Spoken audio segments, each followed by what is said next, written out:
This review covers the Chip Foose Design 2015 Corvette Stingray kit.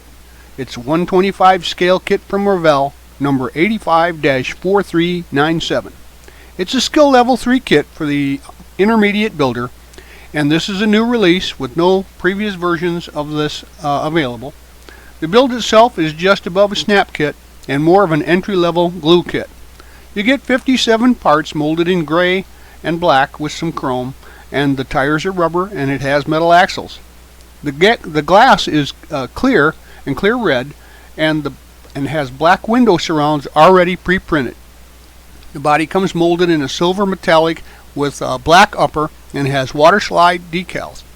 This kit was designed to be a tweener. That's right, a transition kit aimed at moving the novice builder into glue kits. It's a perfect tweener and it looks great on the shelf when you're done. The instruction sheet is a fold-out page design, unlike the typical book format that Revell usually has, and it's easy to follow. The overall dimensions are 6 and 15/16 inches in length, 3 and 5/16 inches in width, and 1 and 7/8 inches in height. Here are the decals for this kit. As you can see, they're very colorful and the registry is good. I strongly recommend using some decal setting solution to make it fit those contours, but as always, use the manufacturer's safety and use guidelines when using any of the products mentioned here in the review for your own protection. For most of the construction, I use Model Master liquid cement and sometimes a slow setting tube glue, but other adhesives are used too for strength like super glue and white glue for clear parts.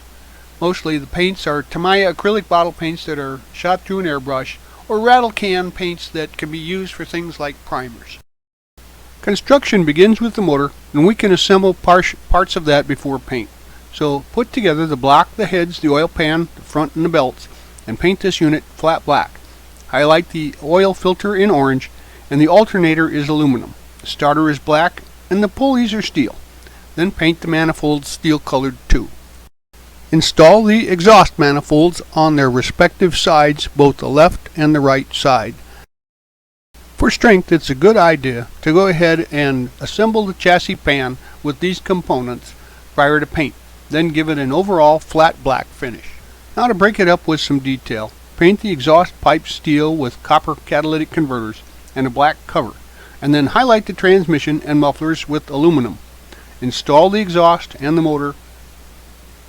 In keeping with the simplicity of construction for this build, I noticed that the interior is left black and it has the perfect texture and color and sheen, so I didn't paint that. So go ahead and assemble the seats. To make the interior look more authentic, I decided to carpet my model. So I painted the bottom of it with the interior pan with some thinned down white glue, and then sprinkled some craft flocking on it in black that I had found at a craft store. But you can buy this at online hobby shops too. Just shake off the excess, let it dry, and you've got a carpeted floor in your model car. To add some accent to the interior, I also went to the internet, found some emblems, and printed them out on paper, on some decal paper, and to make custom floor mats for my car.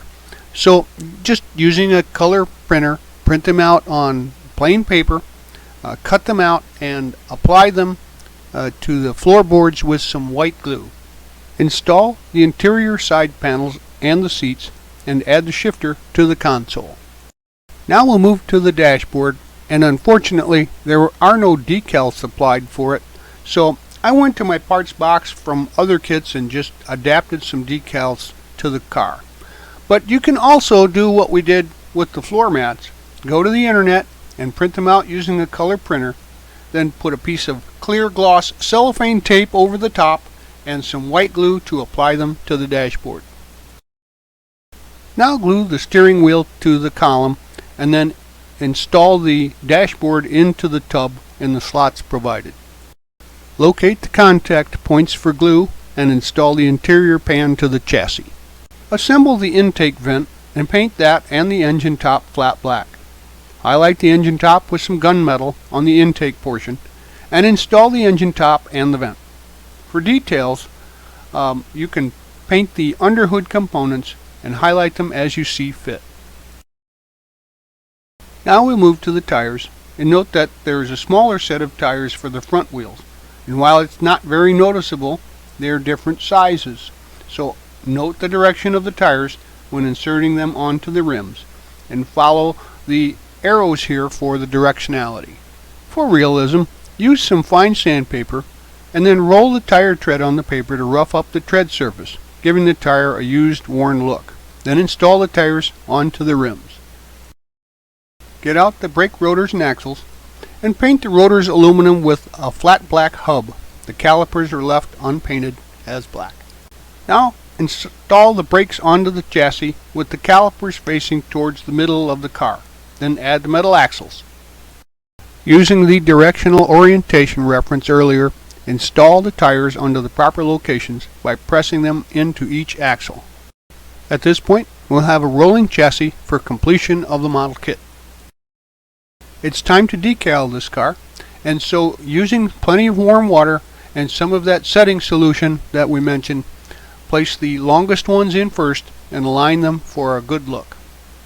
Now gather these parts for installation, and I put a little window tinting on my windows just for emphasis, but that's totally up to you.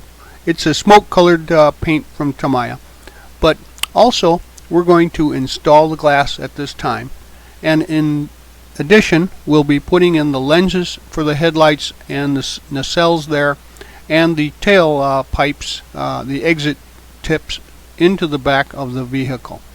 Then install the window glass using some clear glue.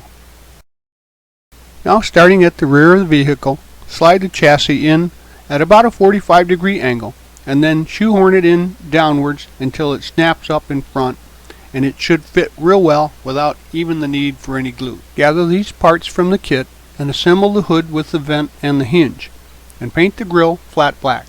And note that the copyright there script needs to be removed from the bottom pan with some sandpaper or a scraper, and then paint that flat black. Assemble the front pan in place under the front fascia, and then add the mirrors and the hood to the car. To further personalize the car, I printed out my logo using a color inkjet printer, cut it out, and then applied some cellophane clear glossy tape over it for a personalized license plate. Now pull out the translucent tail lights and your license tag and apply them to the back end of the vehicle. Well, there you have it. This is a great tweener kit or a slump buster for the experienced builder. A person with a couple kits under their belt could probably build this in a day. But for the novice builder, it gives them something to expand from the snap kit and develop some habits for the glue kits. It can be a weekend project with a parent, and it turns out great when you're done. That being said, this is a great 2015 Corvette. A new subject matter kit for the experienced modeler who could over detail this if they had a desire and make it a real showstopper. But nonetheless, the chassis is pretty basic with the suspension molded in, and the details are crisp and highly detailed, and the best way to highlight those details are to pick them out with the paintbrush. The interior is simple but well detailed too. The only lament there is that there are no gauges for the dashboard. But adding some as we did, you can really add a good look and some detail to this kit by printing some items out from the internet with a ready source of images.